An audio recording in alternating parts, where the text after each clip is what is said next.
Okay, let's talk about Morgan. Morgan in Marvel vs. Capcom 2 is one of those characters that can really do a lot, but at the cost of one very vital thing: her f***ing health. Oh my god, if you get hit with this character, you're dead. But if you don't, there's a lot of great things to work with, trust me. Morgan is one of those characters that people argue that maybe her health is too low, or that she may just lack the damage in general to actually be a threat in a general match, which is a very good argument to make. It's one of the characters that I believe that you really have to take a team and sort of form around her. That's part of the fun with Marvel, and I think Morgan is a prime example of that. So without further ado, alright, welcome everybody, this is Trash Execution, and I just wanted to give you guys a quick overview and rundown of Morgan, and then maybe just give you a quick guide for anyone that's interested in playing the character. So, we're just going to start off with some basic things, and then maybe show some combos and things afterwards, along with some practical examples, and just kind of see where it goes from there. So, Morgan has, like 3 or 4 specials. She has her fireballs, her quarter circle forward.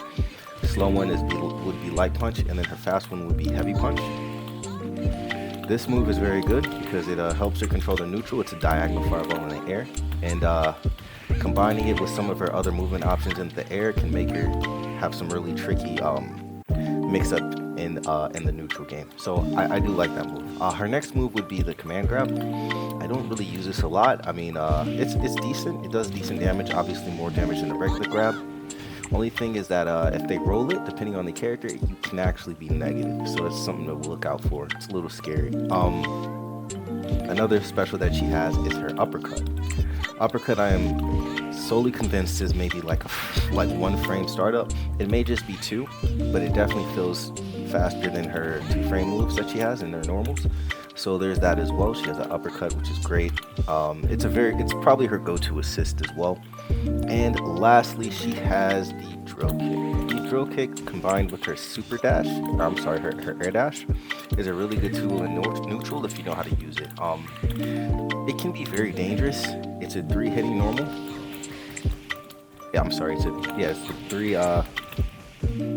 Hits 3 times at maximum. Sometimes it may only hit 2, but the issue with it is that it stays active until she hits the ground. So if you completely whiff and you're just flying around in the air, anybody can sort of punish you. And, it usually means she dies. So, those are her, basically, those are just her normals. Next, I just want to quickly go into maybe what her neutral game would look like. So, what I'm going to do next is I'm going to try to pull up a clip, and we'll just look at some practical examples.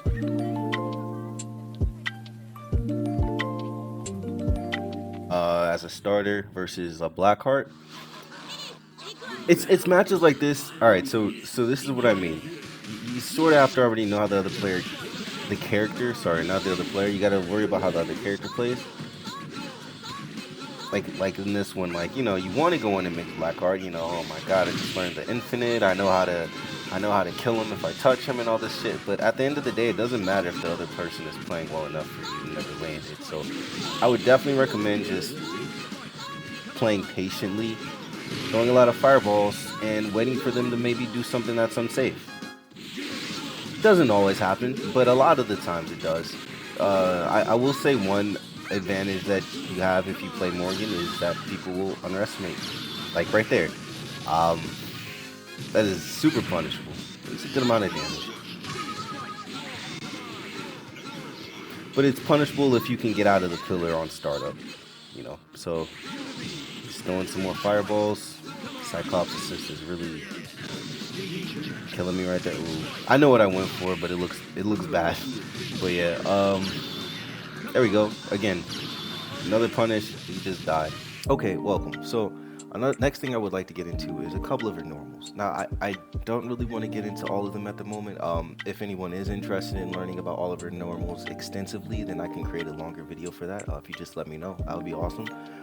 But for now, I just want to try to make this sort of concise. So for the normals that really stand out, I'll just throw out some her crouching light kick, of course, because it's a low, and her crouching medium kick is a low as well. So that's a really good go-to for a mix-up. So if you were to do like a tri-dump, It's a really good way to mix up your opponent. So another normal that's really good is her standing light punch, which is also 2 frames, just like her standing light punch and her standing light kick are 2 frames.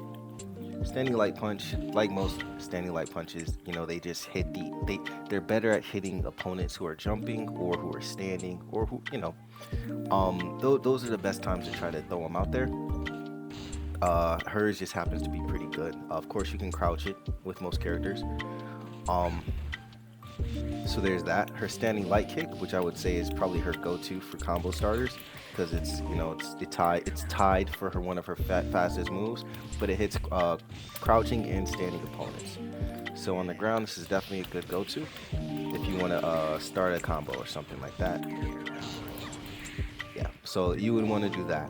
So another thing that she has that is pretty good is her standing heavy kick. Now, her standing heavy kick is really good because not only is it one of her longest reaching normals on the ground, it is also her best anti-air. So she has this move, which is terrible, just from a hitbox perspective. She also has this move, which is her down plus back plus heavy punch, which is pretty good. And I think it's either tied for her longest ranging normal, or it is her longest ranging normal. It's really strong. So those are some of her basic normals. So next, let's just try to get into combos.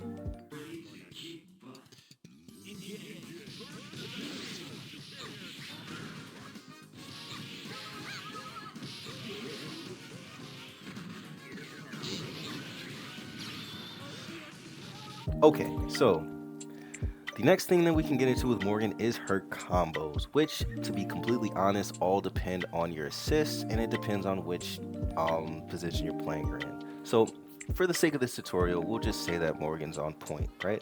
She's on point, or at least her assists are alive. So a lot of her combos, you know, like a Gambit or Iron Man, they have pretty simple ones. You would just do like a that's pretty much it. Light kick, medium kick, and a heavy while calling the assist, and then yeah, super cancel, which does a good amount of damage. My thing is that as good as it is, sometimes, most of the time, if I do get an opening with Morrigan, I want to try to set them up for something that leaves me at advantage. And Solar Racer more times than not honestly doesn't leave you at a good advantage if the opponent rolls. If you're facing a Magneto and you Solar Racer, sometimes that move actually does leave him plus if he rolls on you. So that's one of those things that that aren't always the most exciting things to do. Now, so you could also end it in Dark Illusion, which is great and gives you a little more advantage, but like it's sort of the same situation. It's just a traditional knockdown. Morrigan has some really cool setups. So remember earlier when we talked about her down heavy kick? Her down heavy kick can actually be used in her magic series to force mix-ups. So if you have somebody like Doom, that's a forced mix-up into rocks. Even if they block it, you can do that instant try dash we talked about and mix them that way. And it all depends on just how you want to play the character. So you know, you can end combos traditionally with her and get the guaranteed damage, but I tend to try to end them unless I know that I'm going to kill the opponent. There's no chance I would really be okay with actually ending it with a Solar Racer or something like that. It's just there's potentials for so much more with this character. So yeah, so that's one of the combos that she has that are really useful. Another one is her Snapback combo, which is rollable, but like, you know, it all depends on the situation. So one of her Snapback combos, which is probably the easiest to confirm off of, is this one. Like I said, it's rollable. Okay, so it's rollable. Let's see here. It shouldn't be rollable once the flash hits. Well, until that point. So once that flash hits, it's unrollable. So that's her basic Snapback combo. Of course, you have her light into Snapback or something like that. Something similar like that, but her easiest one is once they hit the ground, you go straight into Snapback. Because for some reason her Snapback OTGs, I don't know why, but it's pretty helpful. So that is her snapback combos. Some of her other main combos would just be her magic series. If we're trying to get fancy, I don't think it's gonna work against the grounded Magneto. I have Magneto standing.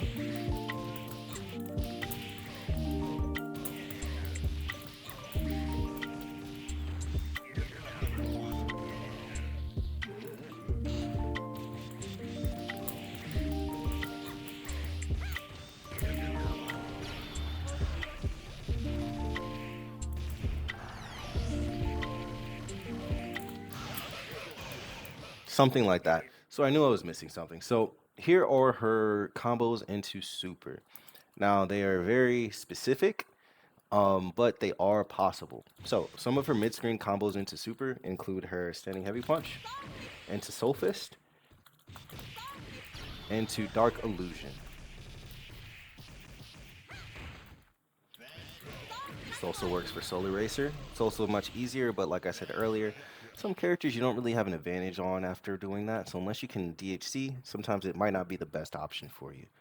And then, of course, lastly, she can, of course, we all know she can do that. Sometimes you might just want to just throw it from a standing fierce. Yeah, so those, as far as that goes, those are like her super cancels. But other than that, those are probably the only ways you would do it mid-screen. There are ways in the corner. I have a couple of videos on those. I might actually throw them up as B-roll in the middle of this, just to sort of show you different ways you can do it with a mix-up. I'm not sure if that mix-up would work mid-screen, to be honest with you.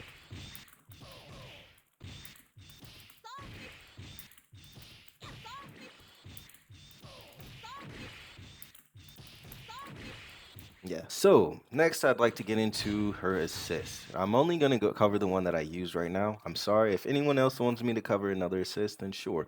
I'll go ahead and make a separate video for that. But for now, I'm just going to cover the assists and DHCs that she has that are useful for my team. So Morrigan, as far as her assist is concerned, it's a really fast uppercut. It actually beats some uppercuts you wouldn't even expect it to, or can match some of them. I definitely am surprised at how it matches Psylocke. She has some issues with Commando. You usually have to counter call against them. Um, it's just the way that his assist works, so it's really difficult to do it against him and Tron Bond. But anyways, so just in neutral in general, Morgan's assist is really good for my team specifically. So if you play like a Doctor Doom, it can actually set you up for an infinite, which is pretty cool, sort of thing. It also is really good for resets mid-screen as well. But you just sort of have to read if the opponent's gonna block, or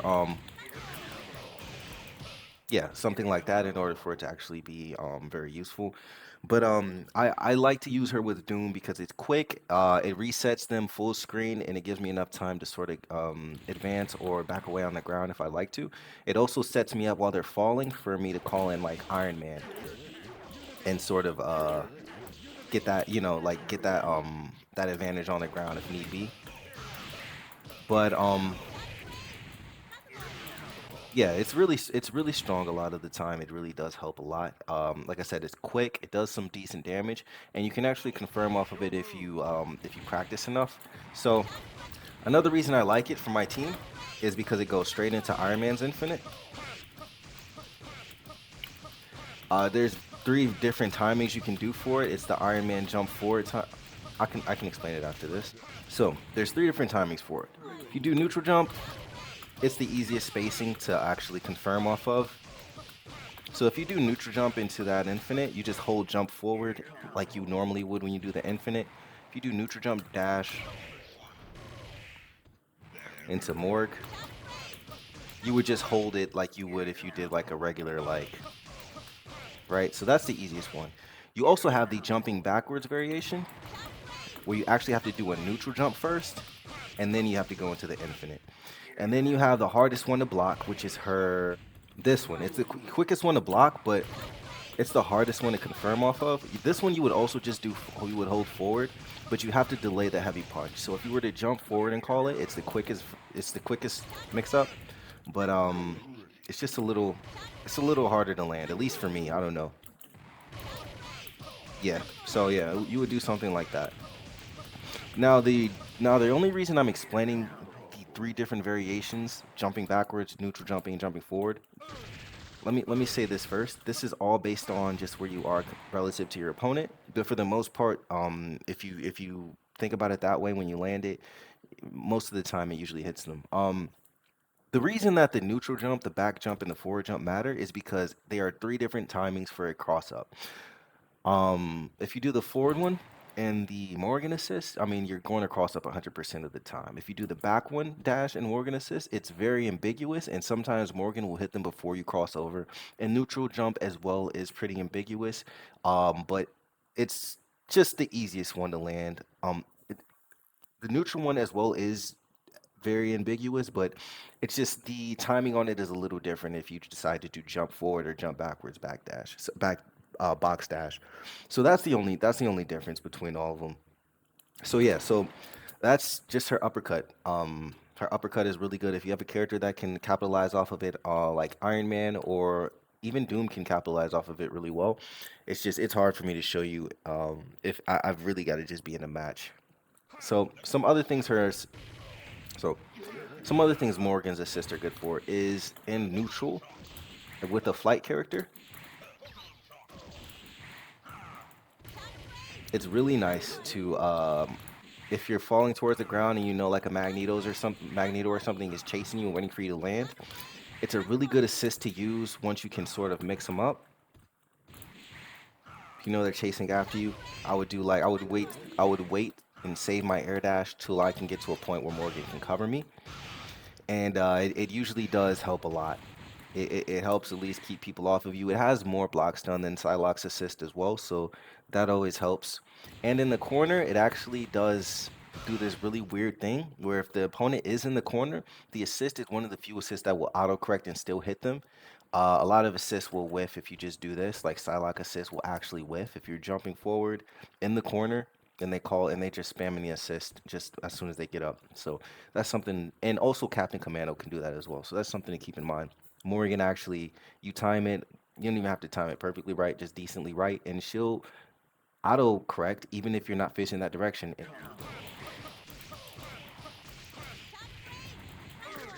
Something like that. So it's good if you don't have on fly mode or any way to extend your combos with Iron Man. That usually works really well. Um, of course, another thing you can always do is to call Doom.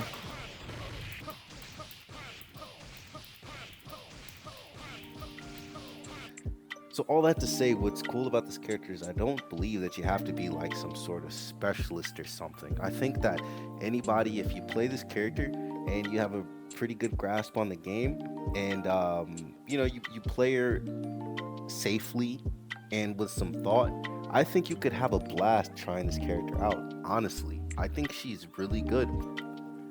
So with that being said, I do appreciate anybody that's made it to this far to the end of the video. This is just a sort of test of trying to make some other content. I do love this game with all of my heart, so I would like most of my content to pertain to this game. And so with that in mind, I would like to share whatever knowledge I have. I've only been playing for 2 years, but I've only been playing these characters that I play on screen along with Psylocke. So I would definitely love to help anybody who has any questions, or if there's anything you thought I left out here that you would like me to add, please, by all means, please just give me any information or any ideas. Other than that, if you did like the video, I do appreciate it if you do give me a like and maybe a subscription if you would like to see something in the future. Other than that, appreciate you all. Hope you have a great week. I think it's about to be the weekend actually. Holy shit. So have a great weekend, and yeah, deuce.